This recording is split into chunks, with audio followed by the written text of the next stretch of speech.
इंसान के चेहरे पे जब खुशी होती है, दिलो दिमाग में जब खुशी होती है, तो बंजड़ भी बहारों के मानने लगता है, बाग बगीचे फूलों की खुशबू आने लगती है। और जब आदमी गम में, दुख में, चिंता में डूब जाता है, तो बहारें भी पतझड़ बन जाती हैं। उस परमपिता परमात्मा से, ओम रामदाता से, सतगुरु से जब इंसान प्यार करता है, सच्चे दिल से, सच्ची भावना से, तो यकीन मानो उसकी पतझड़ जिंदगी में कभी आता ही नहीं। एक पौधा होता है, बहुत से बच्चे जानते होंगे, बुजुर्ग जानते होंगे, सदाबहार। उसमें फूल हमेशा रहते हैं, फूल जाते नहीं, इसलिए उसका नाम है सदाबहार। तो जो परम पिता परमात्मा सतगुरु के वचनों पे 100% पहरा देता है, ठोक के दृढ़ यकीन रखता है, ये दो ही बातें काफी हैं। दृढ़ यकीन, वचनों पे पहरा, और साथ में कहीं सेवा और सुमरण करता हो तो सोने पे सुहागा नहीं, सब कुछ ही डायमंड बन जाता है। जो भी बेशकीमती प्लेटिनम कह लो, वो बन जाता है। उनके अंदर कोई गम, दुख, दर्द, चिंता उनको नहीं सताती। संत फकीर ऐसे होते हैं जो सबके लिए जागते हैं, सबके लिए दुआएं करते हैं, ताकि हर मालिक औलाद खुश रहे, सुखी रहे। और जो संत पीर फकीर से जुड़ जाता है, अगर वह वचनों को मानता रहे, अपनी ईगो, अपने अहंकार को एक साइड में रख के वचनों पे माने, वचनों को मानता हुआ उस पे चले, तो यकीन मानो उसकी जिंदगी में वो सदाबहार वाली बात बनी रहती है। सुख दुख की तमीज नहीं रहती उन लोगों को जो सच्चे दिल से अपने सतगुरु मौला के वचनों को फॉलो करते हैं या मानते हैं। गुरु को मानना एक अलग बात है, गुरु की मानना और गुरु को मानना, ये दोनों सबसे बड़ी बातें होती हैं। गुरु कभी भी अपने लिए पर्सनल कुछ करने को नहीं कहता, बल्कि वो तो सबके बोझ उठा के सबको मुस्कुराने की वजह देता है, सबको खुश करने के लिए हर वचन कहता है, हर किसी की जिंदगी से दुख, दर्द, चिंता, परेशानियां मिट जाएं, इस तरह की बातें समझाता रहता है। किसी का भी दिल दुखे, संत कभी भी कल्पना नहीं कर सकते। और बात चली थी प्रसन्नता, खुशी की। आज बड़े बड़े महानगरों में क्लब खुले हैं, यहाँ पे 5-7 लोग सामने खड़े हो जाते हैं तो हा ही हू शुरू हो जाता है। वो सामने खड़े होके ऐसी एक्टिंग करते हैं, थोड़ा अजीब अजीब, तो सामने वाले हंसते हैं और बदले में पैसे लिए जाते हैं। क्लब खुले हुए हैं, उसमें रजिस्ट्रेशन होता है। पर जो राम नाम से जुड़े होते हैं उन्हें चिंता नहीं करनी चाहिए। हालांकि जब हम अंदरूनी निगाह से देखते हैं, बहुत चिंता में रहते हैं लोग। पहले हमने एक भजन बोला था, एंजॉय, तो हमें नहीं लगता हमने कोई कसर छोड़ी उसमें, कि हमने आपको बताया कि कुछ भी हो रहा है, कैसे भी हो रहा है, आप टेंशन ना लिया करो, चिंता ना किया करो, क्योंकि चिंता जीते जी जलाने वाली चिता होती है। चिता एक बार जलती है, कहते हैं ना, हड्डियां लकड़ियों की तरह जल जाती हैं, और मांस जो है, और वो जिस तरह से कोई कोयले जलते हैं उस तरह से, और सिर के बाल जैसे कोई कोयले को बाद में जलाया जाए इस तरह से पल में राख हो जाते हैं। लेकिन वो तो थोड़ी देर में खत्म हो जाता है सौदा। चिंता ऐसी चिता है जो जीते जी इंसान को जिंदगी भर तड़पाती रहती है, मारती रहती है, फिर जिंदा होता है, फिर मरता है, फिर जिंदा होता है। पता नहीं जीवन में कितनी बार मरता है, कितनी बार जिंदा होता है। जो भक्त होते हैं ना, उनके अंदर ईगो नहीं होती। आप ऐसा करना मत, पर हमने चेक किया है। गांव में अगर बैठे और कहने लगे जी वहां नाम चर्चा हुई, वो कुछ लोग और थे, बहुत पहले की बात है, मे बी 80 की बात हो, 80 की, 1980 की। कहने लगे सच्चा सौदा से आए हैं और ये वो, तो हालांकि वो गुमराह हुए थे, लेकिन गांव में लोगों को पता नहीं था इस चीज़ का। तो एक ऐसे पालथी मार के यूं भक्ति पे बैठा ऐसे, अब नाम चर्चा चल रही है और वो यूं बैठा, तो सारे उससे दूर दूर बैठे। हमने कहा भाई क्या हो रहा है? कहती ये तो भक्ति कर रहा। हमारे साथ सज्जन बैठे थे जो हमारे साथ काम किया करते खेतों में, कहने लगे क्या है? हमने कहा ढोंगी है। हम छोटे थे उम्र में, हालांकि 13 साल के थे। कहते आपको कैसे पता? हमने कहा यार अपने थोड़ी ना कोई ऐसी समाधि, अपनी तो आंखें गुरु पे टिकी होती हैं, ताकि मालिक से वो गुरु जुड़ा रहता है। क्या पता काश नूरी जल के मिल जाए, पता नहीं कब मिल जाए। कहता ये तो सच्ची बात है। अरे नाम चर्चा में भी आंखें बंद का क्या मतलब? सतगुरु तो जर्रे जर्रे में है, तो तब भी खोल की आंखें, अगर सिमरन चल रहा है तो वो आंखें खोल के रखते हैं नाम चर्चा में। क्या पता किस रूप में कहां से नजारा मिल जाए, क्योंकि वो जहां राम नाम की चर्चा होती है वहां वो पहरा भी देता और घूमता रहता है। अब आंखें बंद कर ली तो ये तो ढोंग है। कहता अच्छा, मुझे यकीन नहीं आ रहा। कहता नहीं, मगर इसको टच करके देख। वो जरा से उसके पास को तोड़ करके थप्पड़ जड़ा उसकी। तो ये ढोंग करने छोड़ा करो। लोगों को भरमाते हो, लोगों को भटकाते हो, लोगों को दिखाते हो। अरे कदे खस्म यार को दिखाने के लिए, रिझाने के लिए आंखें खोल के भी उसमें निगाह रखा करो। 4 ठुमके लगा दिए, नाच लिए, पास वाला देखता अच्छा कोई बड़े आते थे पहले भी, सज धज की, उनके अंदर के कर्म हमें तो अंदर के दिखते थे। अच्छा गुल कुछ और खिलाता है और यहाँ आके डांस दिखाता है। एडा भोला खसम नहीं जेड़ा मगर चलित्र ना जाने, ਇਹਦੇ घर विच ही हो बस सकती जेड़ी सब चतराइयां भुल जावे। आपको पहले भी बहुत बार सुनाया ये बातें कि वो राम इतना भोला नहीं है कि आप करो गलत कर्म, करो बुरे कर्म और आके ये वो। किसको रिझा रहा है भाई? किसको मूर्ख बना रहा है? अपने आप को। क्योंकि वो राम पल पल की खबर रखता है। वो गेट की कुंडी लगाई, वो बस काफी है। तो वो सब जानता है। ये ढोंग ढकोसले नहीं करने कभी भी। समाधि में आदमी जब बैठता है एकांत होना चाहिए, अंधकार कमरे में होना चाहिए। सबसे नंबर 1 होता है वो तरीका। और कोई देखे ना।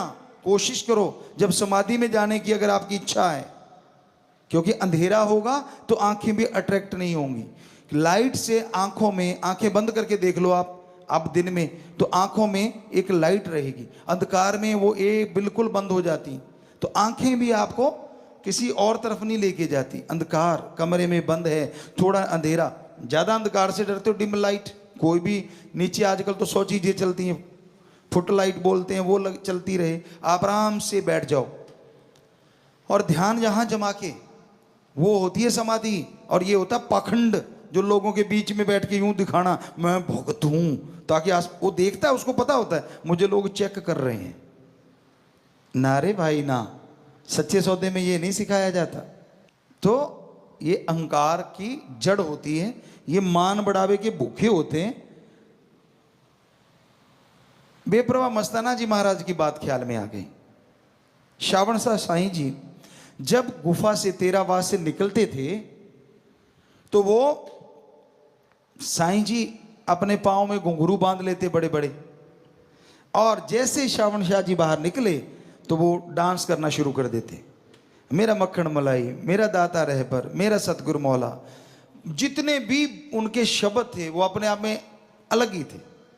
अब वहां गड़बड़ हो जाती, क्योंकि अलग अलग परंपरा होती है। ब्यास जी में ये परंपरा है कि वहां साध संगत जाती है तो समाधि रूप में बैठती है, लेकिन वहाँ अब मान लो सारे आदमी ऐसे बैठे हैं और वहाँ मस्ताना जी महाराज नाच रहे हैं, वहाँ तो कोई नाचता नहीं था। तो जैसे ही श्रावण शाह जी आते कहते वाह भाई वाह, वाह भाई वाह, वाह भाई वाह। वो दूसरों ने देखा यार ये तो सारी वाह भाई तो यही लूट जाता है, हम तो बैठे ही रह गए। वो दो चार ने और घुंघरू बांध लिए आए, और जैसे श्रावण शाह जी महाराज बाहर आए तो नाचने लगे। और मस्ताना जी का तो रूटीन था, वो आगे आके नाचने लगे। वो तो जहां रोज रहते थे वहीं से नाच रहे थे। वही जो आपको बोला था, आंख की होनी चाहिए यार पे चाहे पीछे बैठे। तो वो नाच रहे हैं अपनी मस्ती में आगे, और अब वो बोले जा रहे हैं जो भी बोले जा रहे हैं, धन मेरा निरंकार, धन मेरे श्रावण शाह, धन मेरे दाता रहबर, धन मेरा सतगुरु मौला। अब वो जो दूसरे थे वो भी नाचने लगे। उन्होंने सोचा हम आगे हो जाते हैं, तो वो ज्यादा ही आगे होने लगे। तो श्रावण शाह जी दाता रहबर ने बोला, मस्ताना तो एक ही है, बाकी तो डुप्लीकेट सौदा है। बुरा ना मनाना भाई, किसी ने वो सुन ना रहा हो उनका कोई परिवारजन। तो कई बार ऐसा होता है, तो ये ड्रामे नहीं, वो मस्ती जब आती है ना वो अंदर से आती है। कईयों ने हमारी सत्संग में ये बात सुन ली पहले, वो बिना साज के बिना वजह ही नाचते रहे, कहते भी हमें भी देखो। मैंने कहा यार तू जाने दे, क्योंकि उन्होंने लगा कि भाई हम भी थोड़ा सा वैसे नकल करें। ये नकल या अकल का काम नहीं है, ये जिसको मस्ती देता है ना उसकी फिर जरूरत नहीं पड़ती दिखावे की, वो बैठे बैठे भी मस्ती लूटते रहते। और नाचना कोई गलत नहीं, क्योंकि अपने तो मस्ती का सौदा है, सच्चा सौदा मस्ती का सौदा। या तो मस्ती मनाई जाती है, और सच्ची मस्ती।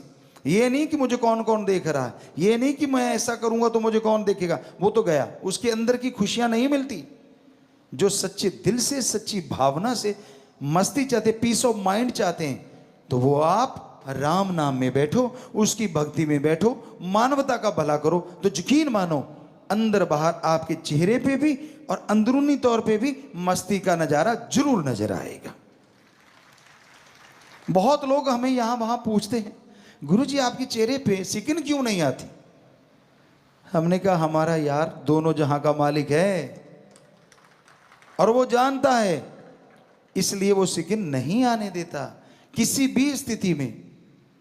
इसलिए सिकिन नहीं आती, वरना ये शरीर तो वही है जो सबका है, इंसानी शरीर है। पर दृढ़ यकीन है अपने सदगुरु शाश्वत नाम शाह मस्तान दाता रहबर पे, था, है, हमेशा रहेगा। हमें किसी को वो चिट देने की जरूरत नहीं है। वहीं पे फिर आते हैं कि जब आप सत्संग में बैठते हो, राम नाम में आके बैठते हो, तब ये ध्यान रखा करो कहीं आप दिखावा तो नहीं कर रहे, कहीं ढोंग ढकोसला तो नहीं कर रहे। कोई सेवादार लगे आपको, ये तो बड़ा वो है, ये तो बड़ा आगे बैठता है, ये तो पीछे बैठता है। क्या उसके लिए जिंदगी लगाई है आपने? क्या उसको देख के राम नाम से जुड़े हो? कहां है दिमाग आपका? कहां मन आप पे हावी हो जाता है? हमने तो अपने एक ही यार को देख के यारी लगाई थी, और वो शास्त्र नाम शाह मस्तान।